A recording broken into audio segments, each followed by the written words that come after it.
The Song of Solomon has long been a mysterious and difficult book for many. And what I'd like to do is pull out one series of verses that I'm going to comment on. But first of all, before we can look at these verses, we've got to kind of have a paradigm to understand the whole story. What is going on with this strange book? Well, of course, it is a song, and it is written by Solomon, and it is a love song, a song written for a girl that he has fallen in love with, whom he is now marrying. And her name is the Shulamite. She is from the north of Israel, from the mountains in the north. So the first thing to understand about this book is that it is not just an allegory. It is not an untrue, baseless, without basis in history story that just makes up all these weird expressions of love between two people. No, it is an expression of the story of two historical people, Solomon and a girl who lived in the north of Israel. And we get insight, though it's poetic and it's a song, we do get insight into the story itself, what had happened. Solomon, though he had already married 60 queens and had 80 concubines, every one of which was a mistake. He had a vineyard up north that he would travel to from Jerusalem from time to time. And as even the royal family of England do now, they go up to the downs of Scotland or whatever it is, as they go out into rural areas, and they put on their Wellington boots and they kind of feel a peace and a rest from the busyness of London and Buckingham Palace when they go up and sort of act like they're farmers, you know. Now this is what it was like with Solomon. He would go up to the north, and while he was there, he came across a young girl from a family who were farmers in the north, and these two met, and he fell madly in love with her. She was, contrary to the desire of the day, she was very well tanned because her brothers forced her to be out in the fields all day looking after the vineyards.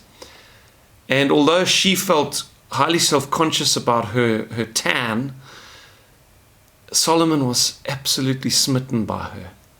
And David Pawson makes the comment in his Unlocking the Bible series on the one that he does on Song of Solomon, that Solomon wrote 1,000 songs, and it says that in the book of Kings. We only have one of these songs, and that's this one. Why do we only have one? And this is what David Pawson says, and I tend to agree with him.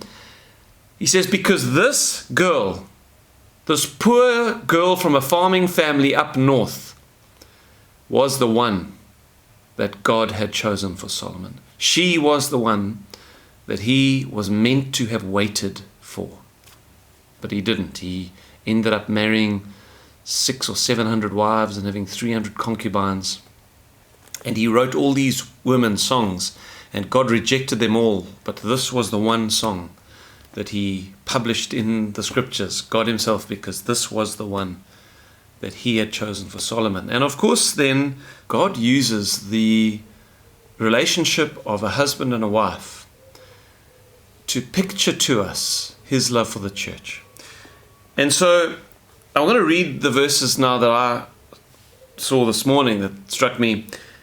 And they are speaking about Solomon's comparison of the wives he had already amassed by the time he met this girl, and how he felt about her compared to them. And he says this: there are 60 queens and 80 concubines, and virgins without number. My dove, my perfect one, is the only one of her mother, the favorite of the one who bore her. The daughters saw her and called her blessed, the queens and the concubines, and they praised her. Okay, so this girl was evidently so beautiful and yet so attractive in spirit that even the queens and the concubines, when Solomon brought her down to Jerusalem and she was at the banquet and she's feeling insecure about her tan and she's making excuses about it to these women that are around her at the banquet, that when they met her, she won over even those who would be jealous of her. That they say she is exceptional. She's amazing.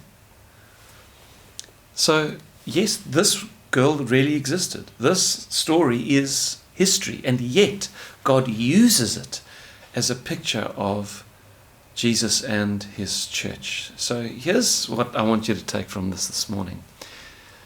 The church is, in this life, a mean in the sense of little and despised institution.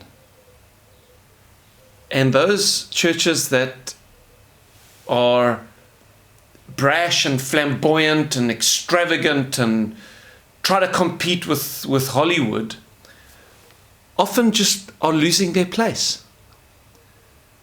That little church on a street corner where there are people that gather that love the Lord and worship him and seek him and delight to hear his word preached, and the love of those saints for one another and the love of the pastor for his flock, and that never draws attention of the world and never attains the glory of all of the other institutions of this earth. It's that little church, when all combined through the earth, that Jesus is completely captivated by. And in your life, if you feel like, I haven't achieved greatness, I haven't been thrust into greatness in my life, I've not been like a queen on a throne that everybody's looking at. I watch videos, I watch TV, I watch movies, and I feel small. I feel insignificant. I'm not one of these people that are famous, and everybody wants to be famous, and everybody wants to be seen and known and have the glory of the world, and yet the most precious, beautiful institution on earth is not the royal families of the great dynasties. It's not the great societies of the world. It's not the great entertainment mediums and channels. It's not the media outlets of the world. It's not the Freemasons. It's not any other institution or club or group. It's not Manchester United. It's not any of these things. It's not the Springboks. It's, what the most precious institution is the church. And Jesus loves the church. It is his bride. He is completely smitten by you. And as history unfolds, and this little girl from the north who's poor and who had no chance of meeting a prince, that is the marriage that will stand the test of time. And at the end of days, all the nations and all the glory of the nations will come to the church, will come to Jesus and his church and make offerings, the Bible says.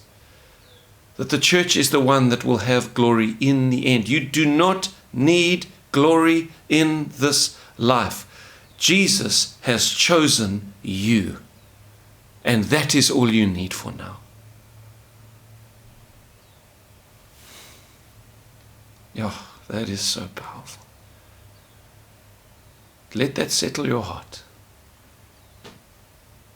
And of course, live a life where you try to bear as much fruit as possible, be as successful as you can. Do what you do with all your heart.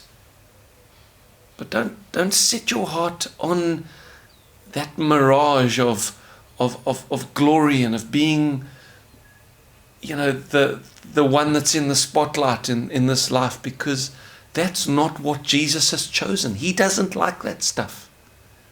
He likes his church. He loves his church. So God bless you, and I'll see you tomorrow.